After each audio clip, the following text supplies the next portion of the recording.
Allah.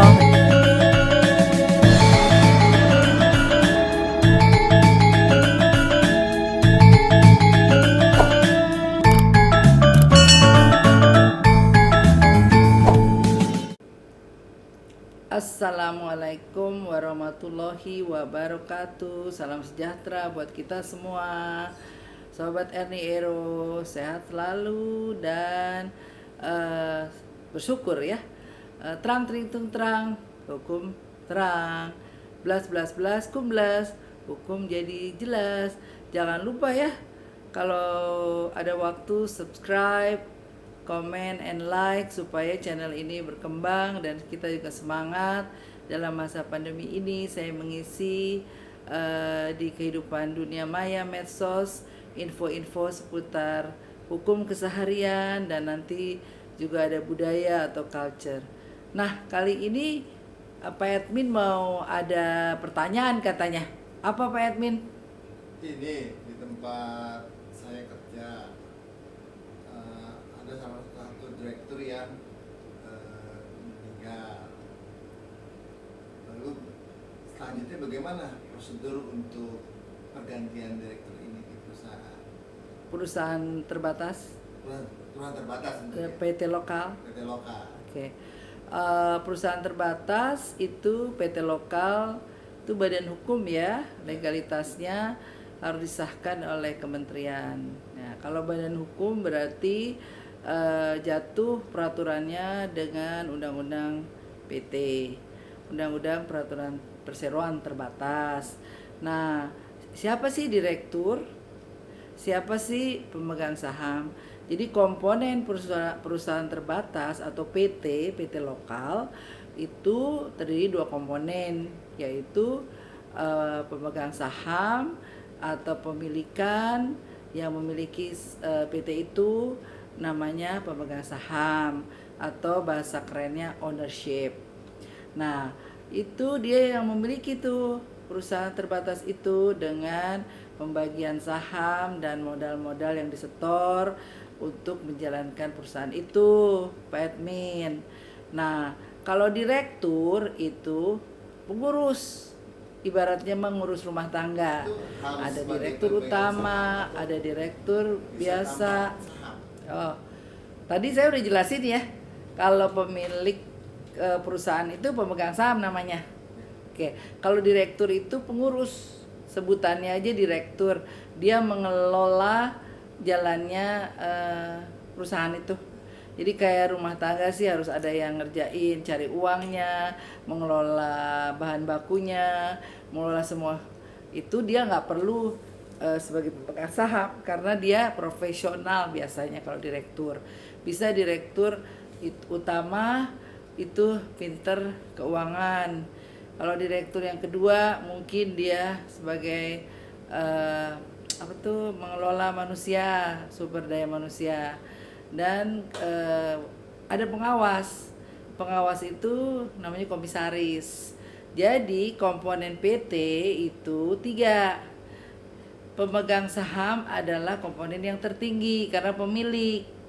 Kalau dia berkumpul namanya rapat umum pemegang saham. Nah, kalau direktur berkumpul jadilah rapat direksi. Dan kalau komisaris juga berkumpul jadilah rapat direksi. Nah, kalau tadi yang pertama bilang kalau ada direktur yang meninggal ya, ini sekarang kita bicara kepengurusannya. Nah, direktur itu diangkat oleh pemegang saham dalam rapat umum pemegang saham. Nah, kalau ada yang meninggal ya tinggal dibuktikan aja dengan surat kematian bahwa dia meninggal. Maka dibuatlah rups bahwa si Mr. X meninggal. Nah, nanti ada pembebasan dan tanggung jawab kalau dia itu meninggal dan segala kegiatannya semasa hidupnya bagus dan keuangannya juga bagus. Dan tentunya ada ya kalau tanda sumbangsih kepada keluarga yang ditinggalkan. Nah, kalau itu pemegang saham bisa mengangkat lagi yang baru. Nah, terserah dia mengangkat yang baru untuk menggantikan posisi yang kosong. Tapi emang di pemegang saham itu yang mengangkat direksi dan memberhentikan direksi. Bila mana direksi itu bagus dalam pengelolaan perusahaan terbatas itu, misalnya selama 3 tahun diangkat ya dia nggak diberhentiin. Tapi bila mana dia tidak bagus atau ada hal-hal yang kurang kinerjanya, apakah perusahaan itu tidak maju, apakah jalan di tempat, itu biasanya pemegang saham bisa menggantikan di tengah jalan. Tapi kalau dia tidak digantikan di tengah jalan, ya berjalan aja terus, dan nanti pada waktunya diangkat 3 tahun ya, rups 3 tahun diganti. Tapi yang di sini penting bahwa nanti kalau penggantian direksi itu harus ada pembebasan hak dan tanggung jawab dari direksi tersebut, namanya equit the chart bahasa perusahaannya. Jadi pembebasan tanggung jawab dari segala kegiatan yang telah dilakukannya selama disebutkan dalam buku neraca rugi laba. Nah, kalau itu udah pembebasan hak tanggung jawab, direksi tenang untuk berhentinya. Gitu Pak Edwin, nanya apa lagi? Jadi tidak pasti direktur itu tidak harus jadi pemegang saham, tidak. Tapi kalau dia dikasih saham atau dia beli saham bisa, tapi tidak wajib. Tidak wajib dia mempunyai pemegang saham, tidak wajib.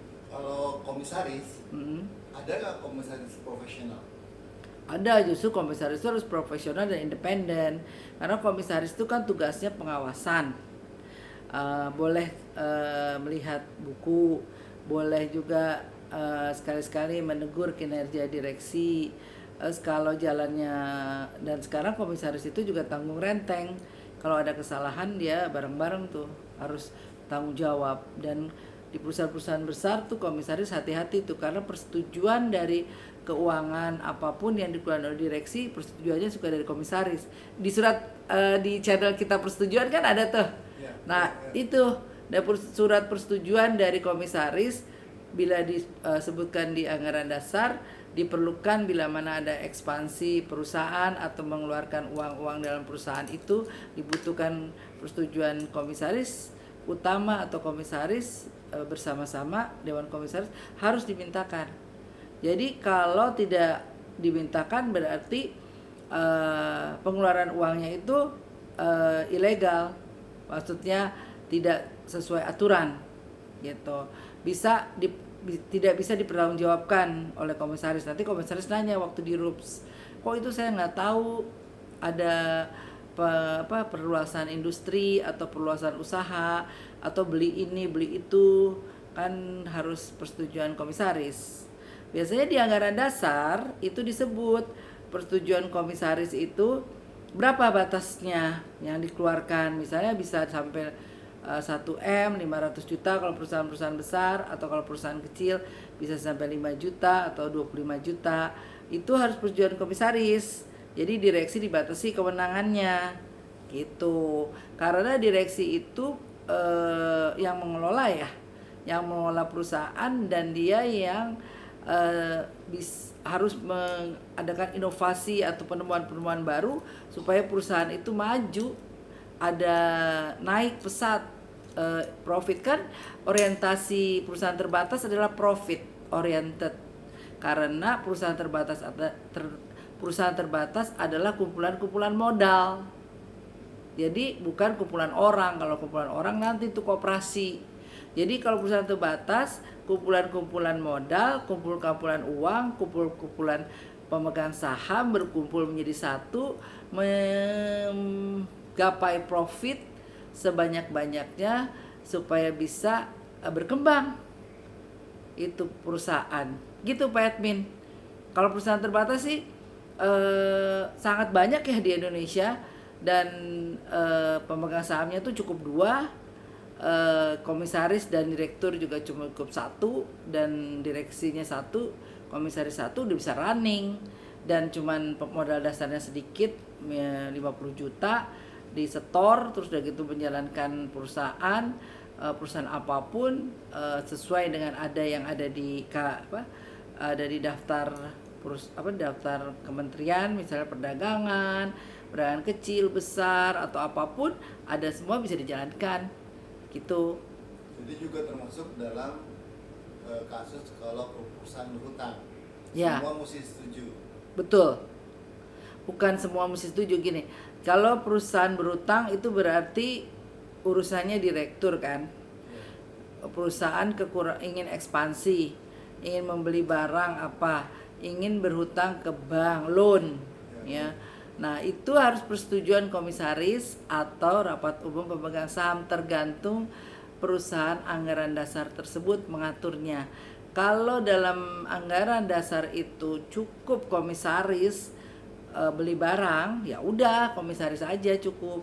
Tapi kalau di situ dibilang tidak cukup, harus ke rapat umum pemegang saham, kumpul pemegang saham dan rapat untuk menyetujui usulan atau proposal dari direksi.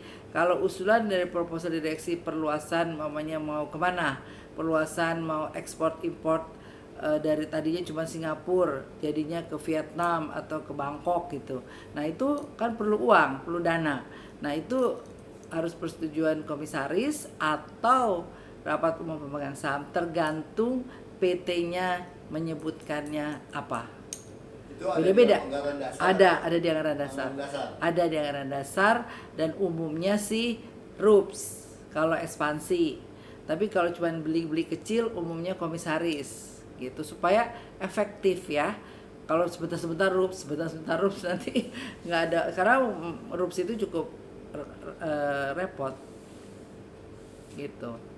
Apalagi Pak Admin?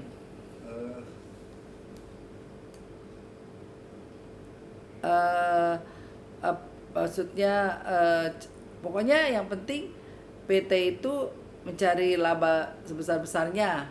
Jadi kalau begitu RUPS itu nggak harus setahun sekali, itu bisa sampai 3 kali barang. Oh bisa, tergantung kebutuhan.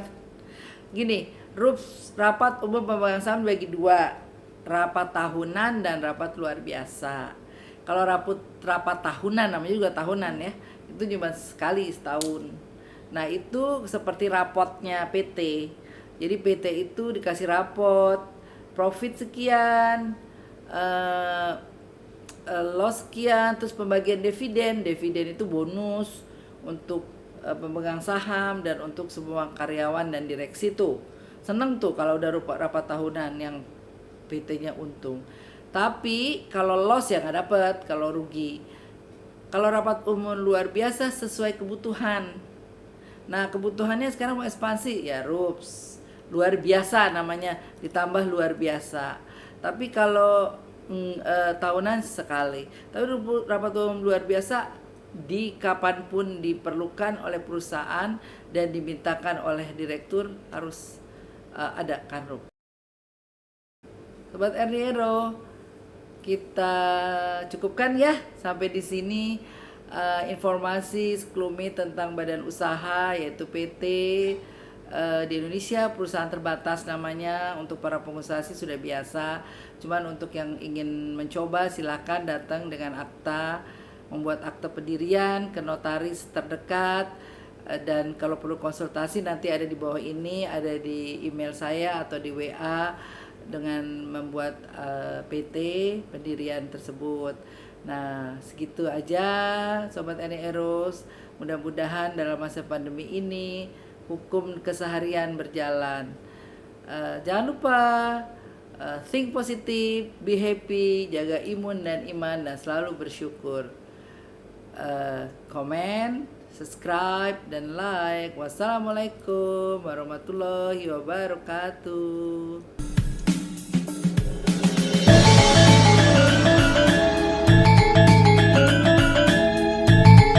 Dengan izin Allah